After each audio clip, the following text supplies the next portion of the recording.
mengenai klaim halu dari Romo Patris Allegro yang mengatakan selibat lebih suci, ya, dan mengatakan Martin Luther itu yang kemudian menikah itu melawan hidup suci, melawan Kristus, katanya saudara. Nah, kalau saudara melihat di thumbnail YouTube saya itu ada tulisan selibat klerus dipaksakan muncul pelecehan seksual. Nanti saya akan menjelaskan maksudnya apa ini, saudara, ya. Bahwa Petrus adalah paus yang pertama. Dari garis kepausan Petrus ini nanti kemudian menurun kepada paus-paus sampai saat ini kepada Paus Fransiskus. Nah, paus-paus dalam Katolik Roma, Gereja Katolik Roma menikah apa enggak? Tidak menikah. Kecuali paus yang berzina itu yang menikah, itu saudara, ya.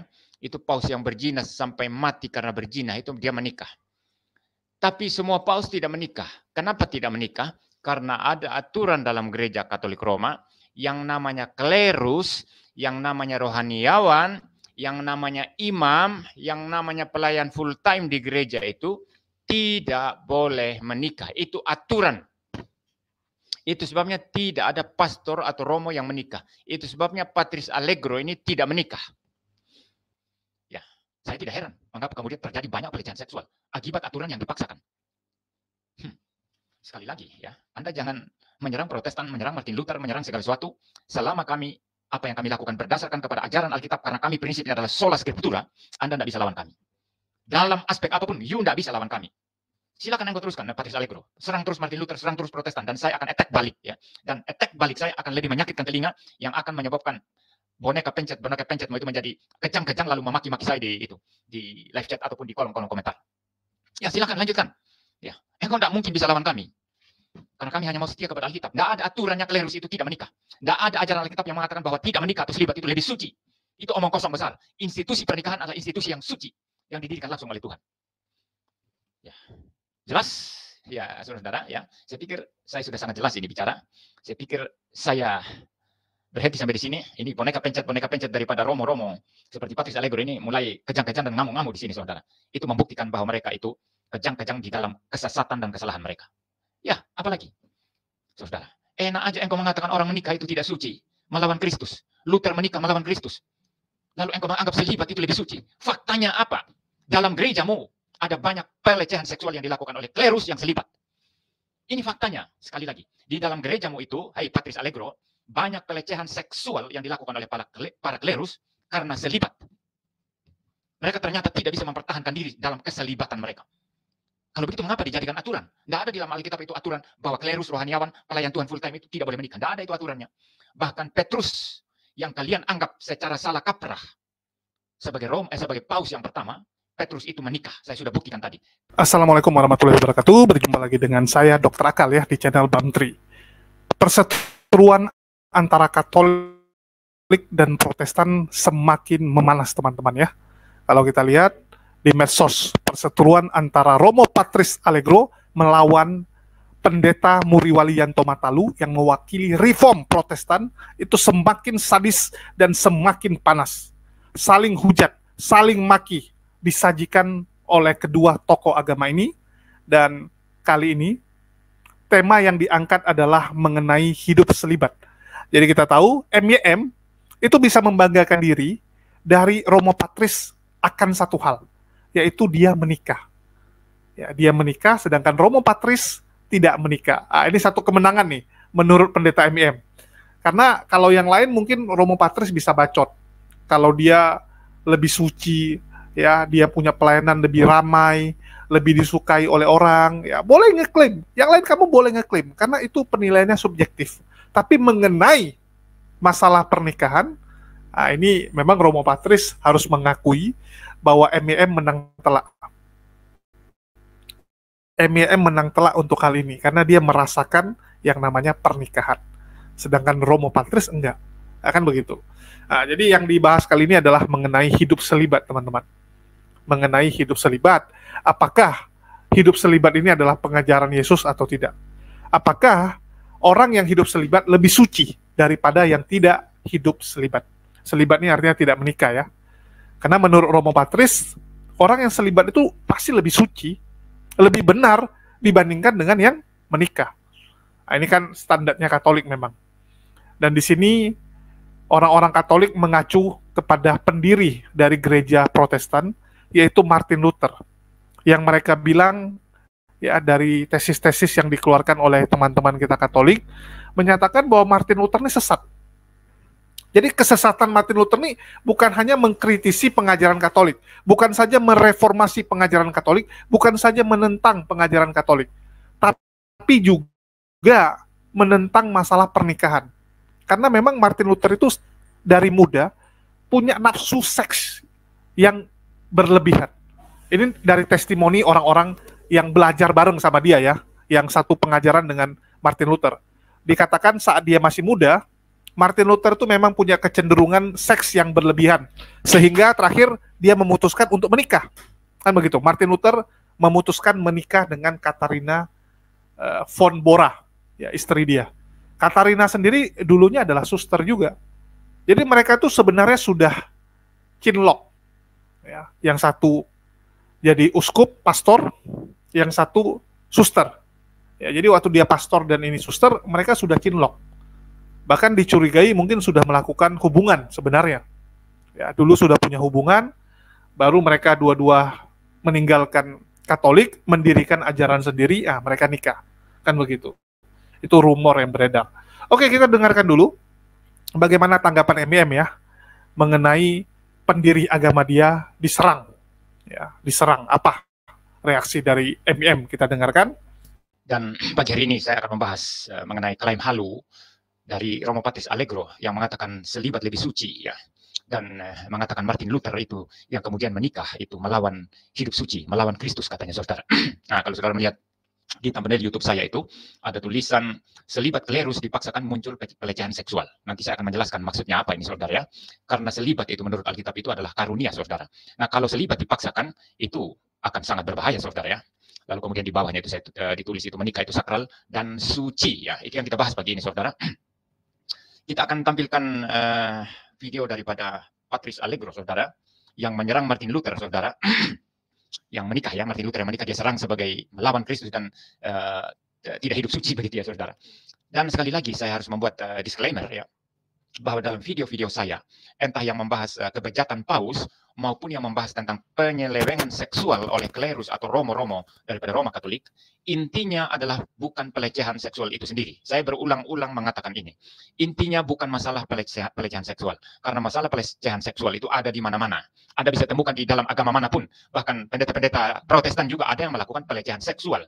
Walaupun kalau kita mengadakan penelitian yang lebih dalam, terbukti bahwa romo-romo Katolik lebih banyak melakukan pelecehan seksual ketimbang kasus-kasus yang ada pada pendeta-pendeta Protestan. Tapi sekali lagi intinya bukan masalah pelecehan seksual atau masalah kebejatan paus, tapi ajaran halu ya, ajaran ngawur yang penuh tahyul itu yang kemudian saudara tidak connect dengan kehidupan praktis. Ini yang saya lawan dan ini yang saya mau expose. Misalnya klaim bombastis, klaim halu yang mengatakan paus infallible.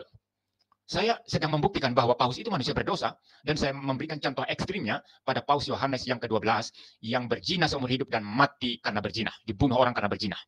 Itu Paus Yohanes yang ke-12 saudara. Jadi intinya di sini bukan masalah paus yang berzina itu bukan, tapi klaim bombastis yang mengatakan paus infallible pengajaran dan perkataannya dalam kapasitas ex katedranya. Tapi saya mau mengatakan paus adalah manusia berdosa. Karena paus adalah manusia berdosa, maka dalam pengajarannya pun itu tidak infallible. Pengajaran mereka bisa salah, pengajaran mereka bisa sesat. Ini poin saya, saudara ya. Tapi kalau ada orang-orang dungu yang tidak paham poin ini, lalu kemudian datang kepada saya berkata, MIM, pendeta juga ada yang melakukan pelecehan seksual, pendeta juga ada yang berzina, begitu ya. Ini tidak relevan. Saya tidak sedang membahas pelecehan seksual itu sendiri, atau perzinahan itu sendiri, atau kebejatan itu sendiri. Bukan itu poin saya. Tapi klaim halu yang mengatakan paus itu infallible, dalam pengajarannya secara ex katedra, itu yang bagi saya itu tahyul. Dan saya mau membuktikan bahwa paus itu orang berdosa, dan saya berikan contoh ekstrimnya itu paus bejat Yohanes yang ke-12. Karena paus manusia berdosa, maka pengajarannya tidak mungkin infallible. Pengajarannya bisa salah, bisa menyesatkan. Itu konsekuensi logis dari manusia berdosa. Kecuali Anda mengatakan paus tidak berdosa, baru pengajarannya juga infallible. Tapi kalau paus manusia berdosa, pengajarannya tidak mungkin infallible. Yang infallible itu hanya Alkitab. karena diilhamkan dan diwahyukan oleh Tuhan Allah. Ketika para rasul menulis perjanjian baru dan para nabi menulis perjanjian lama, mereka diilhamkan oleh Tuhan Allah, maka seluruh tulisan mereka itu infallible. Tapi kalau Paus, perkataannya itu tidak diilhamkan oleh Tuhan Allah. Maka perkataannya adalah perkataan dari seorang manusia berdosa, sehingga kemungkinan untuk salah, kemungkinan untuk sesat itu pasti ada. Jadi Anda jangan bangga-bangga Paus infallible dalam perkataan ex cathedranya. Itu omong kosong, dan saya membuktikan bahwa Paus manusia berdosa, dan saya memberikan contoh ekstrim Paus Yohanes yang ke-12 yang mati karena berzina. Itu argumentasinya ya. Tapi kalau nanti datang kepada saya, oh di pendeta juga ada yang berzina dan sebagainya, itu membuktikan kamu bodoh, membuktikan kamu dungu dan tidak memahami argumentasi saya. Nah, sama juga di sini. Ini bukan masalah pelecehan seksual yang marak terjadi pada Romo-Romo Katolik, tidak. Tapi ini klaim halu dari Patris Allegro yang mengatakan selibat lebih suci. Hidup tidak menikah itu lebih suci. Ini klaim halu. Dan kenapa saya katakan klaim halu? Ada beberapa hal nanti, saudara ya. Tapi ada baiknya sebelum saya menjelaskan kenapa ini klaim halu, saudara, hidup selibat lebih suci, dan Martin Luther yang menikah itu menjadi tidak suci dan melawan Kristus. Kenapa ini klaim halu, klaim omong kosong? Nanti kita lihat. Kita dengar dulu ocehannya ya, saudara ya. Ocehan dari Patris Allegro ya. Saya share screen. Kita lewati dulu iklannya, saudara ya. Sampai peran menarik lainnya. Ya, kita lewati aja iklannya ya. Ya, Patris Allegro ini menjalankan iklan juga, saudara ya. Jadi kalau ada orang Katolik yang mengatakan pendeta cari cuan dari YouTube menjalankan iklan begitu, tapi Romo ini jalankan iklan loh. Ya, Romo ini jalankan iklan loh ya. Ya, ini ada iklan lewat ya. Jadi baik kita dengarkan cara cawan dari Patris Allegro ini, saudara ya. Ya. Salve saudara-saudari yang terkasih, jumpa lagi. Veritas Liberalitas, kita masih berbincang tentang Protestantisme dan revolusi Protestan.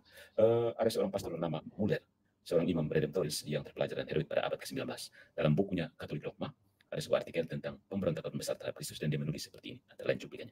Semangat Protestan atau semangat pemberontakan melawan Kristus dipertahankan oleh semangat inkontinensi. Inkontinensi itu menolak selibat, ketegaran, dan ketamakan reformasi. Luther, terlepas dari sumpahnya di hadapan Kristus untuk menjaga kontinensi hidup selibat, menikahi seorang biarawati yang telah mengambil kaul religius yang sama. Tetapi sebagaimana yang dikatakan oleh Santo Hieronymus, jarang ditemukan bidat yang mencintai kesucian. Teladan Luther ini didahului diantisipasi oleh Carlos Stadius. Ya, jadi jelas di situ ya. Jadi Luther menikah itu dikatakan dia tidak mencintai kesucian. Jadi dia kutip Hieronymus tadi yang mengatakan jarang seorang bidat itu mencintai kesucian, karena Luther itu bidat, kata dia. Ini Patris Allegro ya. Karena Luther itu bidat, maka dia tidak mencintai kesucian ya. Ketidaksucian Luther apa maksudnya? Ya karena dia menikah itu ya. Ini kebohongan besar, saudara. Siapa bilang orang menikah itu tidak suci? Dan siapa bilang selibat itu suci? Mari kita bongkar sekarang, saudara. Kita stop saja omong kosong Patris Allegro di sini ya. Mari kita bongkar sekarang omong kosong aturan hidup selibat. Ya, yang mereka terapkan, saudara. Dan mengatakan orang yang orang yang menikah itu sebagai tidak suci dan melawan Kristus ya. Yang pertama, saudara, kita stop dulu sharing ini videonya Patris Allegro ya. Mari kita melihat sekarang di dalam Matius pasal yang ke-8. Saya akan share screen. Matius pasal yang ke-8. Di sana diceritakan bahwa Tuhan Yesus menyembuhkan ibu mertua Petrus dan orang-orang lain. Saya baca dulu ayat 14 ya. Setibanya di rumah Petrus, Yesus pun melihat ibu mertua Petrus terbaring karena sakit demam. Maka dipegangnya tangan perempuan itu, lalu lenyaplah demamnya. Ia pun bangunlah dan melayani dia. Dikatakan di sini Petrus punya ibu mertua sakit lalu disembuhkan oleh Tuhan Yesus. Kalau Petrus punya ibu mertua, itu artinya apa? Petrus punya istri. Istrinya Petrus siapa? Anaknya ibu mertuanya yang dimaksud dalam ayat ini, saudara. Jadi Petrus itu menikah. Petrus itu menikah, saudara. Nah, orang-orang Katolik ini membuat klaim bombastis berdasarkan tahyul bahwa Petrus adalah paus yang pertama. Dari garis kepausan Petrus ini nanti kemudian menurun kepada paus-paus sampai saat ini kepada Paus Fransiskus. Nah, paus-paus dalam Katolik Roma, gereja Katolik Roma menikah apa enggak? Tidak menikah.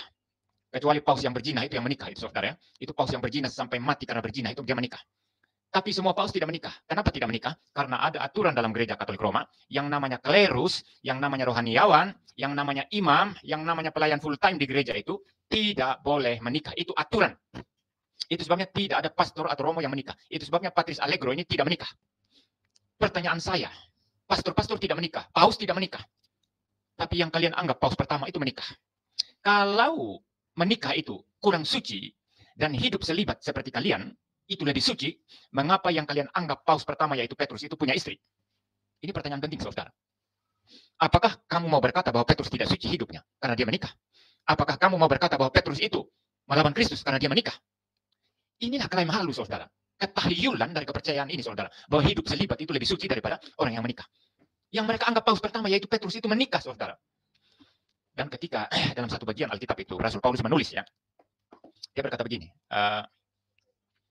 tidak bolehkah kami membawa istri dalam pelayanan sama seperti para rasul yang lain? Apakah ini maksudnya Paulus punya istri? Dalam situasi ketika Paulus berbicara itu, Paulus tidak punya istri. Ada yang mengatakan Paulus dulu pernah punya istri, ya. Ada yang mengatakan Paulus pernah punya istri. Tapi itu perdebatan, saudara. Tetapi ketika Paulus menjadi rasul, Paulus dalam keadaan tidak punya istri. Jadi di situ maksudnya Paulus bukan ingin bawa istri atau apa, bukan. Tapi Paulus sedang menyoroti bahwa ada rasul-rasul itu yang bawa istri dalam pelayanan. Maka Paulus berkata, kalau mereka bisa bawa istri dalam pelayanan, ya, sehingga mereka itu disokong oleh jemaat dan lain sebagainya, apakah kami tidak mempunyai hak yang sama untuk disokong juga oleh jemaat? Itu maksud Paulus sih sebetulnya. Walaupun Paulus ini, saudara, adalah orang yang bekerja dengan tangannya sendiri untuk kemudian menghidupi dirinya sendiri, saudara. Tapi Paulus berkata demikian karena ada yang menyerang dia, menyerang kerasulan Paulus. Ya, mereka menyerang kerasulan Paulus, saudara. Nah, oleh karena itu, saudara, Paulus berkata, apakah kami tidak punya hak membawa istri dalam pelayanan? Nah, rasul siapa yang dimaksud itu, saudara? Yang membawa istri dalam pelayanan? Menurut saya salah satunya adalah Petrus, saudara. Salah satunya adalah Petrus yang bawa istri dalam pelayanan. Oleh karena itu, saudara-saudara, Petrus itu menikah. Dan mereka menganggap Petrus adalah paus yang pertama. Tetapi Petrus menikah. Apakah itu berarti Petrus tidak suci dan melawan Kristus? Inilah klaim halu, inilah argumentasi halu dari Romo yang namanya Patris Allegro ini, saudara. Yang mengkritik Martin Luther yang menikah sebagai melawan Kristus dan tidak suci. Ini yang pertama, saudara, ya. Selibat lebih suci. Tapi yang mereka anggap paus pertama yaitu Petrus menikah loh. Ini membuktikan omong kosong mereka ini, saudara. Untuk membuktikan omong kosong mereka ini mengenai hidup selibat, ya, lebih suci dan lain sebagainya. Itu omong kosong, saudara. Kedua, mari kita lihat sekarang mengenai hidup selibat. Ya, apa itu hidup selibat, saudara? Saya akan tampilkan Matius pasal 19. Di dalam Matius pasal 19 itu ada pertanyaan orang-orang Yahudi untuk mencoba Yesus mengenai perceraian, ya.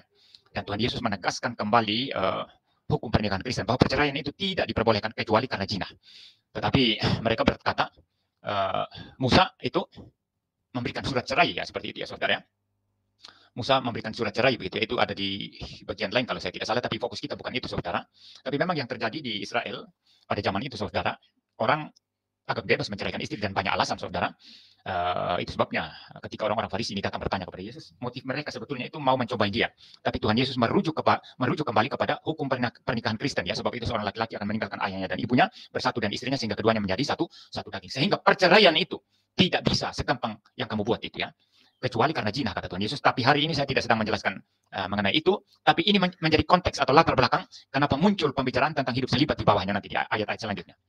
Lalu setelah mendengar aturan pernikahan yang begitu ketat dari Tuhan Yesus, maka murid-murid ini kelihatannya gempar, ya. Maka di ayat 10 dikatakan, murid-murid itu berkata kepadanya, jika demikian halnya hubungan antara suami dan istri, lebih baik jangan kawin. Kalau sulit untuk menikah, aturannya sulit, lebih baik tidak usah kawin, kata mereka, saudara.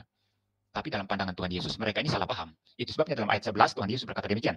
Akan tetapi ia berkata kepada mereka, ini perkataan Tuhan Yesus, tidak semua orang dapat mengerti perkataan itu, hanya mereka yang dikaruniai saja. Perkataan apa maksudnya?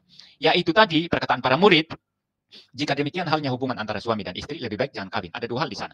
Artinya yang pertama, kalau hubungan suami istri, kalau pernikahan itu sulit, lebih baik jangan kawin. Jadi pertama masalah pernikahan yang sulit, standarnya terlalu tinggi. Itu pertama. Yang kedua, lebih baik jangan kawin. Artinya lebih baik hidup selibat.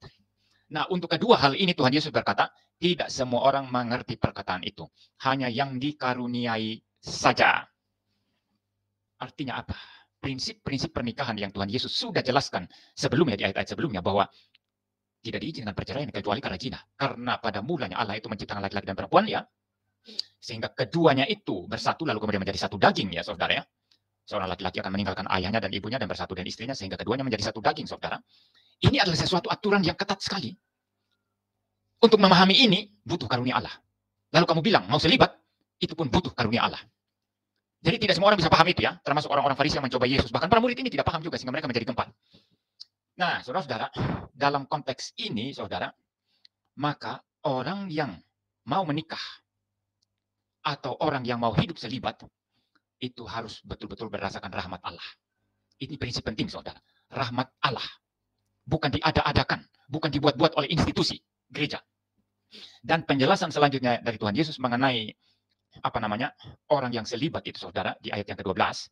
Karena para murid berkata lebih baik jangan kawin, ya. Maka Tuhan Yesus menjelaskan begini. Ada orang yang tidak dapat kawin karena ia memang lahir demikian dari rahim ibunya.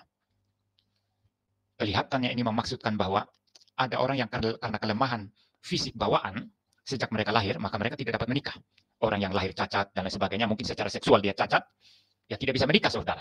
Jadi ada orang yang tidak dapat kawin karena ia memang lahir demikian dari rahim ibunya. Itu yang pertama. Yang kedua, ada orang yang dijadikan demikian oleh orang lain. Ini artinya apa? Ada orang-orang tertentu yang tidak bisa menikah karena dijadikan demikian oleh orang lain. Contohnya, saudara, itu adalah orang-orang kebiri. Saudara kalau membaca kitab Kisah Para Rasul, di sana itu ada kisah mengenai Sida-Sida dari Ethiopia. Sida-Sida itu adalah pelayan di hadapan ratu atau raja. Nah, kenapa dia disebut Sida-Sida ya? Ya, itu ada hubungannya dan pekerjaannya di hadapan raja atau ratu ya, yang kemudian menyebabkan dia harus dikebiri. Dia harus dikebiri, saudara. Kenapa dikebiri? Supaya menghindari dia selingkuh dari istri-istri raja atau dari selir-selir raja, atau bahkan juga berhubungan seksual atau selingkuh dengan ratu itu sendiri, saudara. Jadi, saudara, orang-orang kebiri yang melayani di hadapan raja di istana raja ini disebut orang-orang yang melayani di istana raja ini, saudara, mereka dikebiri untuk menjaga mereka tidak melakukan tindakan-tindakan seksual di sana. Nah, ketika Tuhan Yesus di sini berkata, ada orang yang dijadikan demikian oleh orang lain, kelihatan maksudnya seperti itu tadi, orang-orang yang dikebiri sehingga mereka tidak bisa menikah. Kalau sudah dikebiri, ya alat seksual mereka untuk bereproduksi dan lain sebagainya itu, untuk kemampuan-kemampuan atau potensi-potensi seksual mereka sudah dilumpuhkan dengan cara kebiri, maka mereka tidak bisa menikah, saudara. Itu maksudnya, saudara ya. Ada yang dijadikan demikian oleh orang lain. Tapi secara lebih luas menurut saya ini juga bisa maksudnya adalah orang-orang yang terikat dengan orang lain ya. Ya mungkin ada orang yang jatuh cinta kepada seorang cewek, jatuh cinta setengah mati, dan di dalam pikirannya tidak ada wanita lain lagi yang bisa untuk dijadikan calon istri untuk dinikahi, tetapi mereka akhirnya tidak jadi menikah, dan si laki-laki ini akibat cintanya kepada wanita itu, dia tidak mau menikah lagi. Nah, bisa juga ya, seperti itu ya, saudara ya. Jadi dia tidak menikah karena ada wanita yang dia cintai yang tidak jadi menikah dengan dia, saudara ya. Perempuan juga bisa seperti itu. Ini kalau kita mau tafsirkan secara lebih luas, saudara ya. Jadi yang jelas ini, orang tidak menikah karena orang lain, karena faktor orang lain, entah dikebiri, atau karena faktor yang kedua tadi yang saya katakan tadi itu, saudara. Dia tidak menikah karena dia terikat dengan seorang wanita lain yang rasanya kalau tidak menikah sama dia, ya tidak usah menikah sama sekali, begitu ya. Ada juga orang-orang kayak gitu. Mari kita lihat bagian yang berikutnya. Dan ada orang yang membuat dirinya demikian karena kemauannya sendiri oleh karena kerajaan Allah. Jadi ada orang yang suka rela sendiri, tidak menikah karena kerajaan Allah. Karena dia mau melayani Tuhan. Karena dia mau full time melayani Tuhan. Karena kerajaan sorga, dia tidak menikah. Jadi ini dari mana ini sumbernya? Kenapa dia tidak menikah? Dari diri sendiri. Suka rela sendiri, tidak menikah. Nah, untuk di Katolik Roma, yang mewajibkan, mengharuskan para klerus, para romo, para rohaniawan, tidak menikah itu di mana dasarnya? Tidak ada dasarnya di sini, saudara. Karena kalau itu diwajibkan oleh gereja, bahwa jika kamu mau bersekolah teologi dan mau menjadi romo, kamu wajib tidak menikah, maka itu bukan kerelaan sendiri lagi. Itu adalah aturan gereja yang harus diikuti oleh orang yang mau jadi klerus. Ya, jadi mana bukti Alkitab atau data Alkitab yang mengharuskan bahwa seorang pelayan Tuhan full time itu tidak menikah agar lebih suci hidupnya? Tidak ada itu. Nah, inilah klaim halu dari orang-orang seperti Patrice Allegro ini yang menuduh Martin Luther melawan Kristus dan melawan hidup suci. Ya, karena Martin Luther menikah, saudara. Tuhan Yesus jelas di sini mengatakan orang yang mau selibat itu karena kemauannya sendiri. Bukan aturan gereja. Bukan kewajiban dari gereja. Karena kemauan sendiri untuk melayani Tuhan, untuk kerajaan sorga. Lalu di sini Tuhan Yesus berkata, siapa yang dapat mengerti, hendaklah yang mengerti. Ya. Jadi saudara, selibat itu karunia Tuhan. Dikaruniai. Ya. Dan hanya sedikit orang yang seperti itu. Dan orang-orang ini, mereka rela sendiri. Tidak dipaksa oleh institusi gereja atau apapun. Mereka rela sendiri untuk mau selibat. Nah, dasarnya Katolik Roma mewajibkan para klerus itu selibat apa? Tidak ada dasar Alkitabnya. Kalau Anda mengatakan bahwa selibat itu lebih suci dari pernikahan, maka Anda menjadikan firman Allah mengenai hukum pernikahan Kristen itu menjadi sesuatu yang salah. Ya. Saudara, kita melihat ya, di dalam ayat firman Tuhan, di pasal 2 maksud saya, Kejadian pasal yang kedua. Ya, Kejadian pasal yang kedua, ayatnya yang ke-20 ya. Kejadian 2 ayat 20. Manusia itu memberi nama, sebentar ya, apa saya sudah sharing ya? Saya harus sharing dulu ya. Ya, ini masih Matius ya. Saya stop sharing Matius ini, saya share Kejadian sekarang ya. Pasal 2. Supaya Anda tahu bahwa pernikahan itu suci, sakral, itu institusi yang didirikan oleh Tuhan. Jadi isapan jempol belaka, klaim kuah kosong belaka ya, klaim halu belaka yang mengatakan bahwa pernikahan itu tidak lebih suci daripada selibat. Selibat lebih suci. Itulah klaim halu, klaim kuah kosong. Ya, mari kita lihat sekarang ayat yang ke-20. Manusia itu memberi nama kepada segala ternak, kepada burung-burung di udara, dan kepada segala binatang hutan. Tetapi baginya sendiri, ia tidak menjumpai penolong yang sepadan dengan dia. Ya. Tidak ada penolong yang sepadan dari Adam, saudara. Dan sebelum Adam menyadari bahwa dia tidak ada penolong yang sepadan, Tuhan sudah mempersiapkan sebetulnya bahwa Adam itu harus berpasangan dengan seorang perempuan yang namanya Hawa. Kita lihat ayat yang ke-18. Tuhan Allah berfirman, tidak baik kalau manusia itu seorang diri saja. Aku akan menjadikan penolong baginya yang sepadan dengan dia. Jadi ini artinya apa? Bukan permintaan Adam ini. Karena Adam lihat segala binatang ada pasangannya. Babi ada pasangannya. Babi jantan, babi betina. Sapi jantan, sapi betina. Kerbau jantan, kerbau betina. Begitu ya. Semua ada pasangannya. Kecuali dia. Lalu dia minta kepada Tuhan. Tidak. Tuhan sendiri yang menjadi inisiator. Bagaimana Adam itu tidak bisa sendiri dan butuh penolong yang sepadan. Yang nanti itu jadi istrinya. Tidak baik kalau manusia itu seorang diri saja. Aku akan menjadikan penolong baginya yang sepadan dengan dia. Di sini pernikahan adalah inisiatif Tuhan. Kalau kamu Romo asal mangap, ya, yang namanya Patris Allegro, kamu mengatakan pernikahan itu tidak lebih suci dan selibat itu lebih suci, kamu melawan firman Tuhan ini. Karena pernikahan adalah inisiatornya itu adalah Tuhan, bukan Adam. Lalu nanti muncul hukum pernikahan, ya saudara ya, di ayat yang ke-24. Setelah Tuhan selesai menciptakan Hawa dari tulang rusuk Adam. Sebab itu seorang laki-laki akan meninggalkan ayahnya dan ibunya dan bersatu dengan istrinya sehingga keduanya menjadi satu daging. Menjadi satu daging. Jadi saudara, apa maksudnya ini? Seorang laki-laki tinggalkan ayah dan ibunya bersatu dengan istrinya. Ini merujuk kepada persatuan sedemikian rupa. Mereka harus tinggal bersama-sama, satu rumah. Ya. Sehingga keduanya menjadi satu daging. Ini merujuk kepada persatuan yang sedemikian rupa, satu daging. Merujuk kepada hubungan seksual. Maka dengar ini, Romo yang asal mangap ini. Hubungan seksual itu sakral dan suci. Alkitab di sini berkata mereka menjadi satu daging. Itu sebab Paulus dalam salah satu suratnya ketika dia berkata, ketika kamu berzina ya, ini saya parafrasekan saudara ya, berzina dengan seorang wanita, tidur dengan seorang wanita, kamu menjadi satu daging dengan dia. Artinya apa? Kamu bersatu sedemikian rupa, seolah-olah kamu menikah sama dia. Ya, itu maksudnya saudara. Maka tidak boleh melakukan perzinahan. Percabulan perzinahan itu tidak diizinkan. Itu dosa. Karena ketika kamu berzina, kamu menjadi satu daging dengan dia. Ya, dalam hubungan seksual itu artinya satu daging dalam hubungan seksual itu maksudnya. Nah, maka ketika di sini dikatakan sehingga keduanya menjadi satu daging, ini persatuan yang sedemikian rupa yang ujung kepada hubungan seksual itu yang nanti kemudian melahirkan keturunan, saudara. Jadi engkau menganggap semua ini sesuatu yang tidak suci, lalu kemudian selibat itu suci, itu klaim halu yang tidak diajarkan oleh Alkitab. Orang yang selibat itu dia selibat karena kemauan sendiri. Oleh karena anak ada karunia Allah, anugerah Allah kepadanya, dia dengan kemauan sendiri tidak mau menikah untuk full time melayani Tuhan, untuk kerajaan sorga. Itu kata Injil Matius pasal yang ke-19 tadi. Jadi apa dasarnya gereja Anda mewajibkan semua klerus, semua rohaniawan itu tidak menikah? Tidak ada alasan Alkitabnya itu. Tidak ada alasan Alkitabnya itu. Itu sebabnya Martin Luther melawan ini. Ketika Martin Luther sudah mengatakan reformasi gereja, kemudian teman-teman Luther membujuk Luther untuk menikah.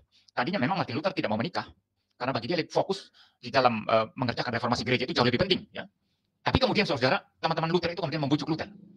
Nah setelah Luther dibujuk, akhirnya Luther menikah dengan Catherine von Bora, yang notabene Catherine von Bora juga ini adalah seorang biarawati, yang kemudian melarikan diri dari biara setelah mendengar pengajaran-pengajaran dari Martin Luther dan para reformator. Jadi saudara, mereka menikah. Karena aturan gereja Katolik yang mewajibkan seluruh klerus tidak menikah, harus selibat itu, tidak ada dasar Alkitabnya. Itu sebabnya Luther melawan itu.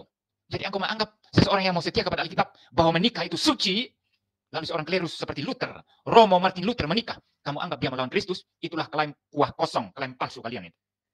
Klaim palsu kalian itu. Itu sebab saya tidak heran. Anda sadar tidak? Banyak pelecehan seksual terjadi di kalangan klerus Roma Katolik. Ini Anda tinggal klik di internet, itu muncul semua beritanya itu. Bahkan saya kaget, uskup sekelas Uskup Belo itu melakukan pelecehan seksual terhadap anak laki-laki. Ini dosanya double ini saudara ya. Bukan hanya pelecehan seksual, tapi terhadap anak laki-laki. Berarti pelecehan seksual yang sifatnya homoseksual. Yang sifatnya pedofil lagi. Ini triple ini. Pelecehan seksual itu sudah salah. Kedua, sifatnya pedofil terhadap anak kecil. Sudah double. Ketiga, secara homoseksual. Sudah triple ini. Anda jangan sembarang menyerang orang. Ya. Ketika kami menikah, kami mau hidup suci. Ketika kami menikah, kami mau menghindari godaan-godaan seksual yang tidak perlu. Maka kami menikah, kami hidup suci dengan menikah, kami membangun keluarga, kami punya anak. Sehingga ketika kami mengajar jemaat nanti, kami bisa menunjukkan, kami punya keluarga, kami punya anak-anak. Ya, kami bisa mengajar jemaat dengan bebas karena kami hidup di dalam keluarga. Ya, jadi Anda jangan menghina apa yang kami anggap suci yang betul-betul sesuai dengan ajaran Alkitab. Pendeta menikah itu sesuai ajaran Alkitab. Tapi kalau pendeta atau klerus atau rohaniawan atau romo atau apapun tidak menikah, tidak ada aturannya dalam Alkitab itu, kecuali dipaksakan oleh gereja. Ya, saya tidak heran mengapa kemudian terjadi banyak pelecehan seksual akibat aturan yang dipaksakan. Sekali lagi ya, Anda jangan menyerang Protestan, menyerang Martin Luther, menyerang segala sesuatu selama apa yang kami lakukan berdasarkan kepada ajaran Alkitab karena kami prinsipnya adalah sola scriptura, Anda tidak bisa lawan kami. Dalam aspek apapun, you tidak bisa lawan kami. Silakan engkau teruskan, Patrice Allegro. Serang terus Martin Luther, serang terus Protestan, dan saya akan attack balik ya. Dan attack balik saya akan lebih menyakitkan telinga yang akan menyebabkan boneka pencet itu menjadi kejang-kejang lalu memaki-maki saya di live chat ataupun di kolom-kolom komentar. Ya, silakan lanjutkan. Ya, engkau tidak mungkin bisa lawan kami. Karena kami hanya mau setia kepada Alkitab. Tidak ada aturannya klerus itu tidak menikah. Tidak ada ajaran Alkitab yang mengatakan bahwa tidak menikah atau selibat itu lebih suci. Itu omong kosong besar. Institusi pernikahan adalah institusi yang suci, yang didirikan langsung oleh Tuhan. Ya. Jelas? Ya, saudara-saudara, ya. Saya pikir saya sudah sangat jelas ini bicara. Saya pikir saya berhenti sampai di sini. Ini boneka pencet daripada romo-romo seperti Patrice Allegro ini mulai kejang-kejang dan ngamuk-ngamuk di sini, saudara. Itu membuktikan bahwa mereka itu kejang-kejang di dalam kesesatan dan kesalahan mereka. Ya, apalagi? Saudara, enak aja engkau mengatakan orang menikah itu tidak suci, melawan Kristus. Luther menikah melawan Kristus. Lalu engkau menganggap selibat itu lebih suci. Faktanya apa? Dalam gerejamu ada banyak pelecehan seksual yang dilakukan oleh klerus yang selibat. Ini faktanya. Sekali lagi, di dalam gerejamu itu, hai Patrice Allegro, banyak pelecehan seksual yang dilakukan oleh para klerus karena selibat. Mereka ternyata tidak bisa mempertahankan diri dalam keselibatan mereka. Kalau begitu mengapa dijadikan aturan? Tidak ada di dalam Alkitab itu aturan bahwa klerus, rohaniawan, pelayan Tuhan full time itu tidak boleh menikah. Tidak ada itu aturannya. Bahkan Petrus yang kalian anggap secara salah kaprah sebagai paus yang pertama, Petrus itu menikah. Saya sudah buktikan tadi. Petrus itu menikah. Saudara. Jadi kalian mau lawan kita, silakan lanjutkan. Saya pikir saya bicara sampai di sini, saudara. Saya tidak bermanis mulut.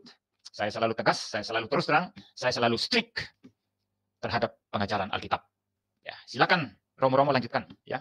Dan saya akan terus melanjutkan attack balik saya. Kecuali kamu berhenti, baru saya berhenti. Kalau kamu tidak berhenti, saya akan terus attack balik kamu.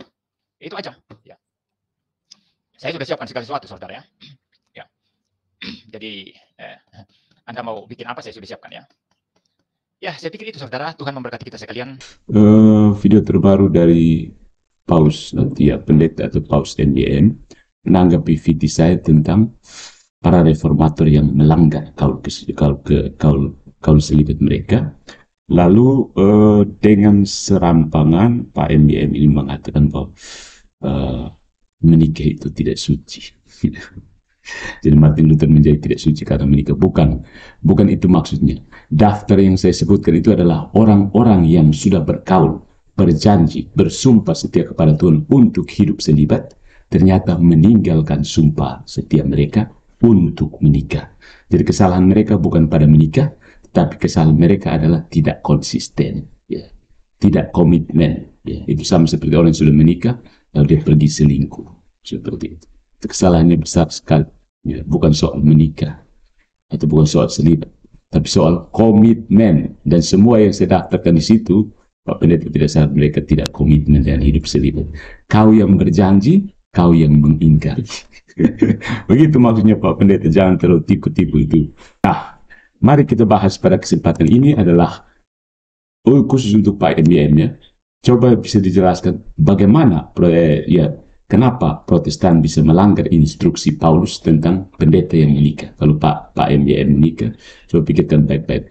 Dari 1 Timotius bab 3 ayat 2. Jadi orang-orang Protestan ini sering mengemukakan 1 Timotius bab 3 ayat 2 yang menentang aturan Katolik tentang pendeta atau imam yang sudah menikah. Ya. Orang-orang Protestan mengatakan bahwa Paulus dengan jelas mengatakan seorang pendeta harus menikah, dan dengan demikian Katolik harus menggunakan tradisi manusia untuk menegakkan selibat, untuk menyiasati persyaratan Paulus untuk pelayanan gereja. Ironisnya di sini adalah bahwa Katolik sebenarnya mengikuti aturan Paulus, dan Protestanlah yang secara terang-terangan melanggar aturan Paulus. Iya, seru sekali ya teman-teman ya, saling balas, saling hujat, saling serang teman-teman, apalagi ini mengenai pernikahan. Wih, seru. Ya, jadi dikatakan bahwa Martin Luther tuh dulu pernah menikah memang, Ya, dan pernikahan itu ya karena nafsu, tentu saja teman-teman. Gak ada orang menikah itu bukan karena nafsu. Pasti ada nafsu. Nafsu ingin memiliki, nafsu mencintai, itu nafsu juga gitu. Ya. Nafsu makan juga nafsu gitu, pengen makan nafsu. Jadi nggak mungkin gitu, kalau Martin Luther tuh nggak punya nafsu. Terus, menurut penelitian MIM, nah ini yang seru nih. MIM melakukan penelitian yang nggak ada datanya, yang nggak bisa dia tampilkan buktinya, di mana dia mengatakan lebih banyak romo-romo Katolik yang melakukan pelecehan seksual ketimbang pendeta-pendeta Protestan. Untuk hal ini saya harus komentari teman-teman. Karena saya bingung gitu, mana datanya? Mana hasil penelitiannya? Karena menurut hasil penelitian saya, ya jumlahnya kurang lebih imbang.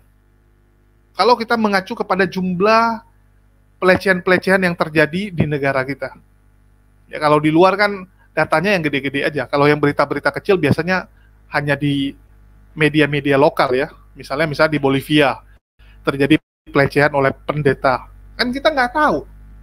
Kecuali kamu buka situs atau beritanya Bolivia. Kalau nggak, kita nggak tahu.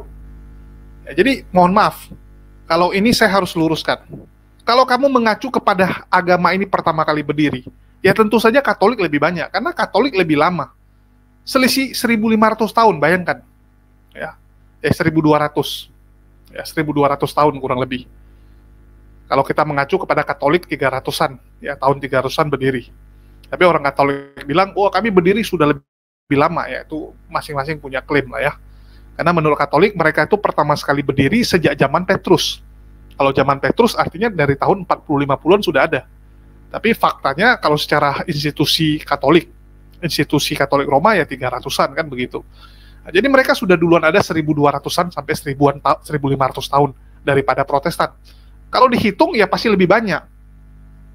Kalian bayangkan gini teman-teman, orang yang hidup ya sudah 100 tahun dibandingkan orang yang hidup baru 20 tahun. Kira-kira siapa yang makan lebih banyak? Siapa yang sudah pernah makan lebih banyak? Betul tidak? Nggak adil dong. Kalau mau di-compare dari tahun yang sama. Jangan di-compare dari awal. Pasti Katolik lebih banyak pelecehannya. Apalagi zaman dulu Katolik itu kan berkuasa. Katolik itu sangat berkuasa. Orang yang berkuasa itu punya kecenderungan. Ya, punya kecenderungan untuk zolim lebih tinggi dibandingkan orang yang tidak berkuasa. Orang yang punya kekuatan itu punya kecenderungan selingkuh lebih tinggi daripada orang yang nggak punya uang. Saya udah pernah cerita ya, dulu ada satu nenek-nenek bangga dengan suaminya yang nggak pernah selingkuh. Saya tanya sama si kakek bilang, saya pengen selingkuh seperti teman-teman saya, tapi mau gimana, nggak punya duit, dia bilang. Dia nggak punya duit gitu. Jadi Katolik itu dulu pegang kekuasaan, pegang uang, pegang semua. Luar biasa. Sehingga pelecehan-pelecehan itu banyak terjadi di zaman dulu. Tapi kalau kita mengacu kepada zaman sekarang, ya imbang dengan Protestan. Bahkan sebenarnya Protestan tapi nggak diekspos. Baru-baru ini aja kita lihat, 2 pendeta kan, di daerah Jawa Timur, Surabaya sama Sidoarjo. Dua-duanya dari daerah Jawa Timur. Pendeta loh, dari Protestan, melakukan pelecehan. Lagi viral. Ya, silakan dicek di Uyakuya, di Grace. Itu dari mana? Protestan, bukan Katolik. Jadi hasil penelitiannya mana saya juga bingung dengan statement dari MIM. Ya, Protestan juga banyak skandal-skandalnya mereka tutupi dengan cara membungkam media, membungkam korban, ya. Karena rata-rata kan pendeta Protestan kaya-kaya. Kalau Katolik ada juga pembungkaman media. Ada juga. Tapi itu atas izin atasannya. Nggak mungkin romonya atau uskupnya sanggup membayar. Itu pasti dari pusat. Dari atas yang bayar. Kalau nggak sanggup mereka bungkam. Kan begitu. Nah, jadi kalau pelecehan banyak lah, sama-samanya ini. Ini istilahnya maling teriak maling kalau saya bilang. Ya, maling teriak maling. Nah, tapi ada statement bagus dari MBM mengenai Petrus. Petrus itu jelas menikah. Ya, Petrus itu menikah. Dan kalau Katolik mengatakan Simon Petrus adalah paus pertama, ya karena mereka mengacu bahwa paus mereka itu ya Simon Petrus. Jadi para paus itu kalau dinaikkan ke atas sanad-sanadnya tuh, ya yang pertama tuh Simon Petrus. Kalau begitu kalian kenapa nggak meniru Simon Petrus yang menikah? Apa kalian ingin menuduh Simon Petrus hidupnya tidak suci? Wah, ini mantap nih ya. Ini mantap nih ya. Ini baru pertanyaan yang bermutu nih. Ya, kita tunggu jawabannya dari Katolik nih. Kalau Simon Petrus saja rasul kalian, paus kalian yang pertama itu menikah, kenapa kalian nggak menikah? Kalian sebenarnya ikut siapa gitu? Ikut Simon Petrus atau ikut yang namanya Yesus? Kalau Yesus oke lah kalian bilang nggak menikah ya. Ini ikut Yesus atau ikut Simon Petrus? Terus kalau Paulus sendiri banyak data yang mengatakan dia menikah, tapi memang dia meninggalkan istrinya setelah jadi Kristen. Ya, setelah dia mengikut Yesus, dia meninggalkan istrinya karena istrinya kan tetap Yahudi, nggak mau. Istrinya nggak mau ikut dia. Itu banyak literasi di luar. Ya, waktu dia pelayanan memang dia nggak punya istri, sudah pisah. Ya, jadi MIM tolonglah kasih data tuh yang lengkap. Jujur aja bilang Paulus itu nikah karena dia udah lebih tua dan memang syarat di Yahudi itu dulu gitu. Habis itu kan Paulus ini kan murid Gamaliel. Nggak mungkin lah dia nggak menikah gitu kan. Kita tahu bahwa Gamaliel ini kan seorang rabi. Artinya muridnya pasti calon rabi. Atau nggak rabi juga kan gitu. Betul tidak? Kamu mengikuti rabi, jadi muridnya rabi, pasti tujuan kamu pengen jadi rabi juga. Atau kamu memang sekarang sudah rabi. Pasti kamu menikah. Apalagi umurnya Paulus ya lebih tua. Orang zaman itu menikah umur 15 sampai 20. 20 pun sudah ketuaan. Ya, orang Yahudi saat itu umur-umur 15 sudah menikah, 14 bahkan sudah menikah. Ya, jadi Paulus itu menikah atau enggak, ya silakan belajar lagi lah. Menurut saya ini MIM kurang jujur aja. Ya, kurang jujur. Terus kalau bicara ini, saya nggak tahu ya apakah ini perseteruan antara pengikut Petrus versus pengikut Paulus ya. Siapa yang ikut Paulus, siapa yang ikut Petrus nih. Ya silakanlah mereka yang ribut. Kalau kita sih saksikan aja. Dan sekali lagi ya, dari perseturuan kedua pendeta nama Romo ini, pemuka agama ini, yang penting kita penikmat aja. Kita mendapatkan informasi yang berharga nih. Yang sini bongkar sana, yang sana bongkar sini. Kita dapat infonya, kan bagus. Ya, jadi bagi pihak-pihak Muslim, mending jangan dikomentari. Dan saya berharap dari teman-teman Muslim jangan adalah yang komentar-komentar di dua channel YouTube tersebut. Ya, baik di tempatnya Romo Patris maupun MIM. Udah biarkan aja mereka. Ya. Biarkan aja mereka. Jangan nanti Islam pula dibawa-bawa. Mereka ini kan kurang ajarnya itu. Nanti nggak sanggup lagi ribut, Islam yang diserang gitu kan. Udahlah Islam aja yang kita serang gitu kan, biar kompak. Nah, jadi biarkan aja mereka. Oke, itu aja sih yang bisa saya sampaikan. Makasih buat teman-teman semua. Di akhir kata saya ucapkan wassalamualaikum warahmatullahi wabarakatuh. Sampai jumpa di lain kesempatan.